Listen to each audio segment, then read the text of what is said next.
guys, I'm Rita, and in this episode I will show you how you can set a quote status to approved or declined on Bokio accounting software. So to change the status, we need to go to quotes section and access our list of quotes. And Business Limited has actually approved their quote. So I will click on Business Limited, and to approve this quote I need to click on Approve. If I go back to quotes and I'm looking on Lucy have actually declined. So to decline, click on Decline here. Now if I go back to my quotes, I can see that business is approved. Sarah's tea is still awaiting approval, but when I click on all quotes, I can actually see that Lucy Smith quote has been declined.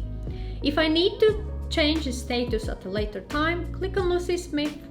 Under three dots, I can actually change the state, and now I can actually select that this has been approved if she have changed her mind. Click Change, and if I go back to my quotes, I can see that Lucy Smith has been added to this approved list as well. So this is a way how you can change quotes status to approved or declined or vice versa on Bokio accounting software. If you have any questions or require any further advice, feel free to reach out to me.